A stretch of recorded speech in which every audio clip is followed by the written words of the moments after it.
Mga kaibigan, meron pong ipinapanukala yung magaling na senador na isang Duterte boy. Opo, si Senator Alan Peter Cayetano. Nire-rekomenda niya po sa ating gobyerno na si dating Pangulong Duterte ay gawin daw na special envoy to China.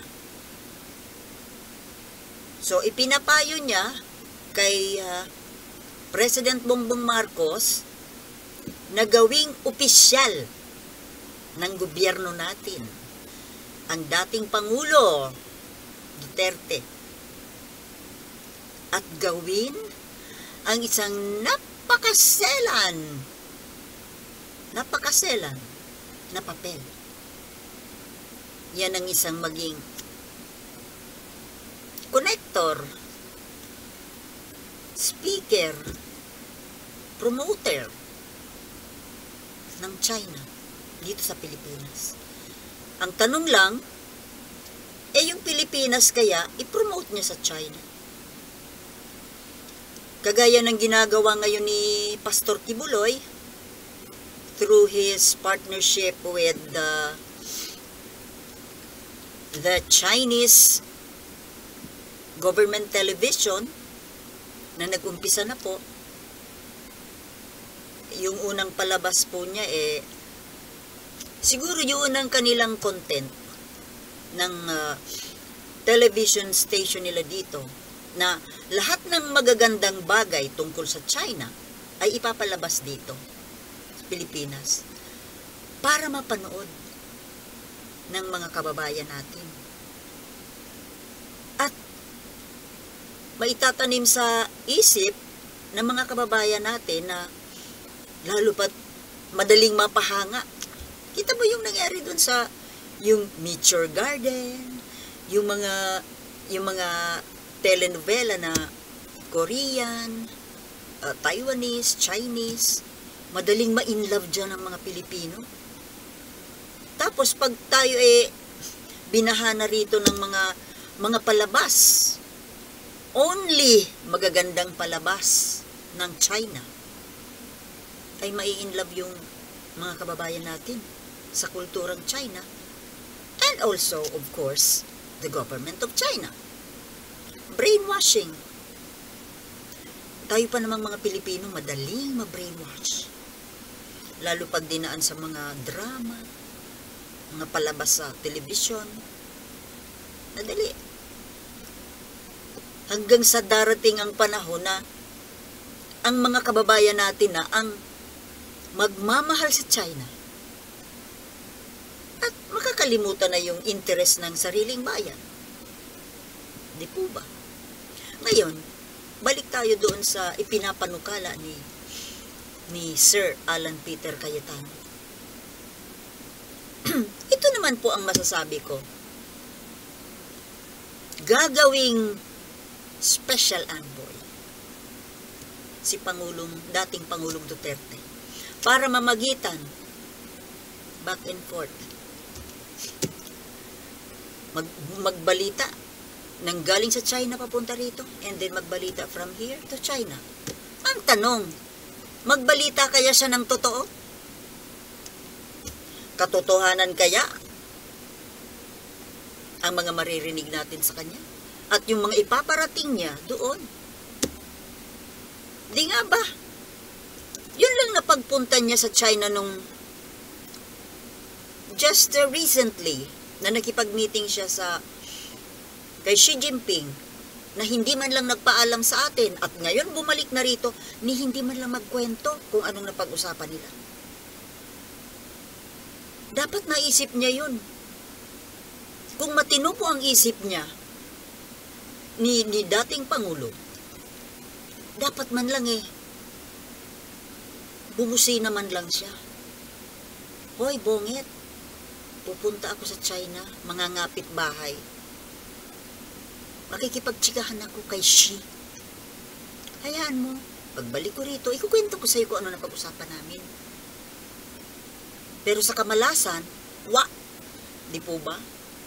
Ni hindi nagpaalam, nagsariling lakad, pagbalik, tahimik, ayun, bumalik lang sa kanyang lungga na akala mo walang obligasyon. Bakit nasabi kong obligasyon?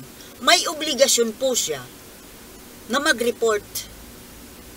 Yung mga maka Duterte na naman dyan sabi, anong obligasyon ang sinasabi mo? Wala siyang obligasyon dahil hindi siya opisyal ng gobyerno. Opisyal hindi. Dahil sa sitwasyon ngayon, napaka-unbecoming po na galaw na pupunta ka doon, makikipagkwentuhan ka at naka-broadcast pa sa buong mundo. Tapos, hindi alam ng kahit sino, kayo lang ang nakaalam dyan sa China. Pinagmumukha niyong katawa-tawa ang bansa natin. Senator Cayetano and all of you there in the Duterte camp.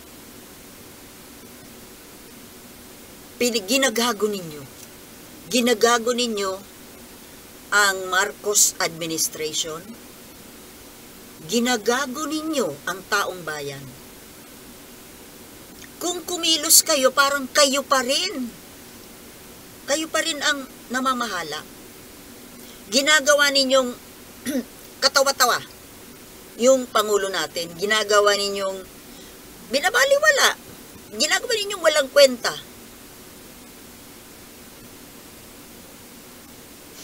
Tapos ngayon, irerekomenda ninyo na gawing envoy? Ano yan? O di binagyan mo pa talaga ng papel ng karapatan makapag-exchange siya ng legalan? Na ang tanong, katotohanan kaya ang ibabalita sa Pangulo? Mamayanan, pagdating doon, sinabi ni Bongbong, inyo na daw yung Ayungin Shoal. Pagdating dito, hindi naman daw, okay lang daw tayo mangisda dyan. Open to all. Diba? Sa ganang akin po, mga kababayan, wala akong tiwala. Ni katiting, wala po akong tiwala sa Duterte camp. Yung mga maka-Duterteng nandito sa channel ko, sorry na lang. Pero salamat, nadagdagan ng views ko. Pero, mag-comment kayo ng negative, wala akong paki. Karapatin nyo yan eh. Freedom to talk. But I don't care. Pumasok kayo sa channel ko, ito maririnig nyo. Mag-bash kayo, it's up to you. At least nakakontribute kayo ng isang view.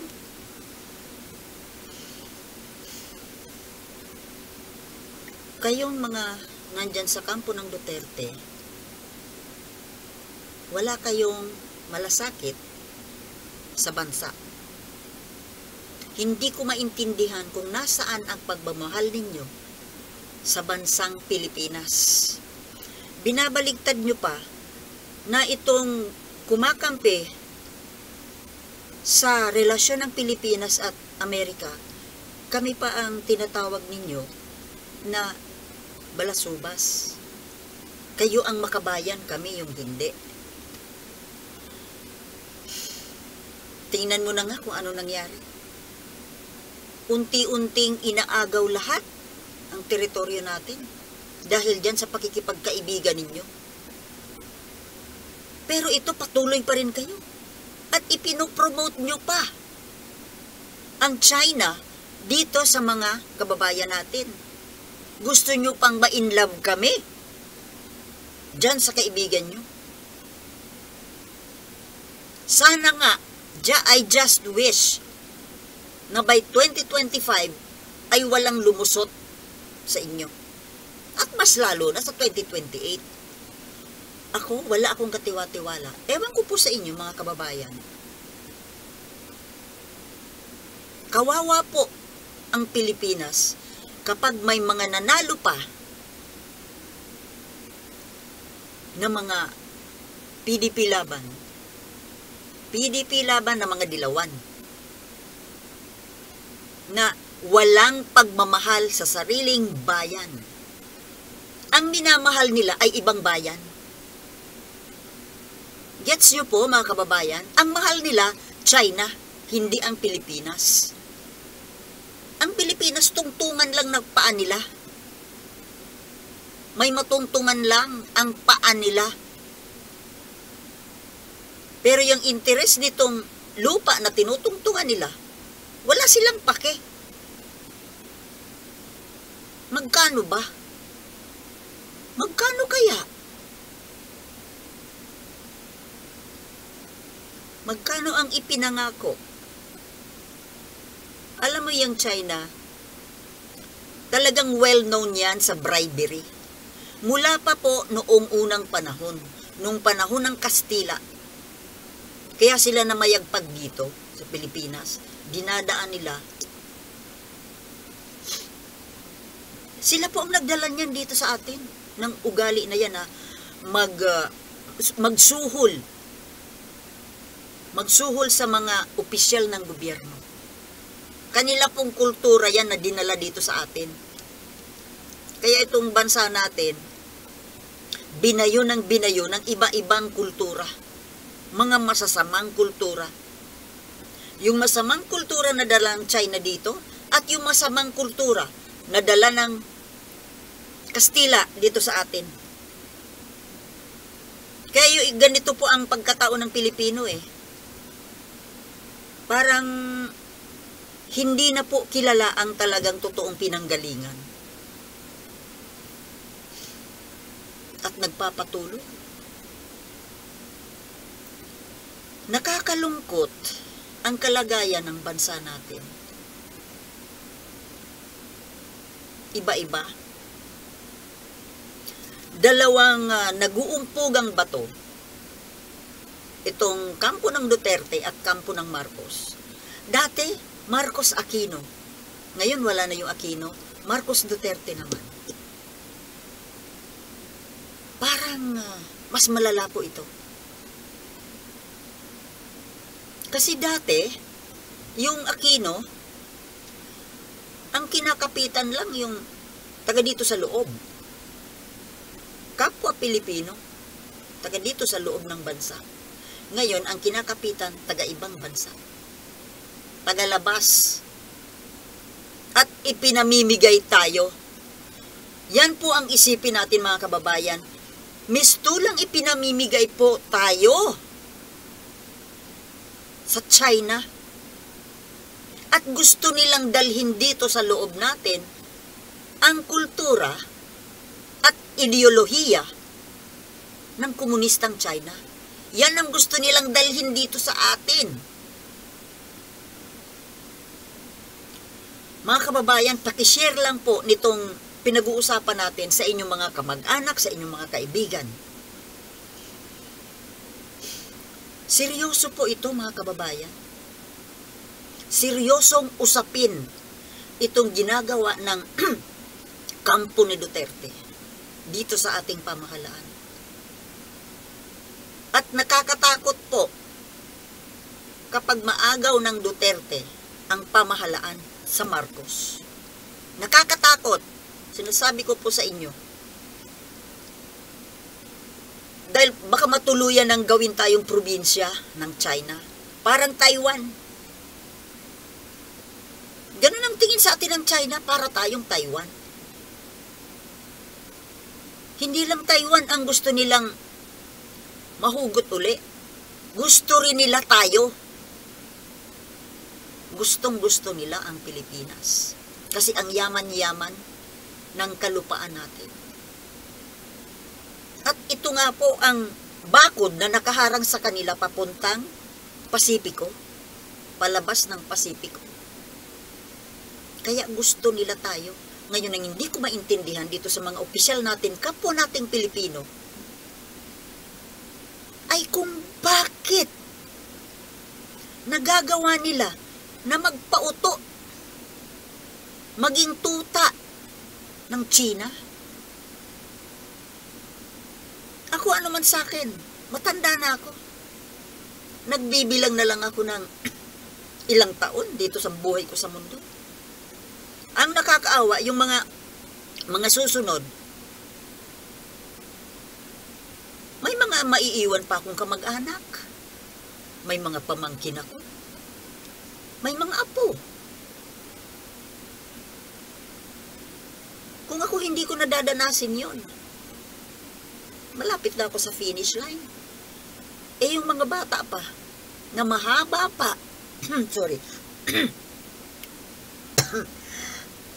ay sorry po, istorbo naman to. Yung mga kabataan po sa ngayon, na mahaba pa ang tatahakin. Kawawa po sila. Ngayon, kung ano man po ang maging kapalaran nitong mga batang ito in the near future, nasa atin po yon matatanda. Tayo po. Tayo ang magdidesisyon sa kinabukasan nila. Papayag ba tayo na ang mga anak-anakan, mga apo-apuhan natin maging sunod-sunuran sa komunista? Maging komunista sila? Mga kababayan, wag po nating hayaan na manalo ang mga ito.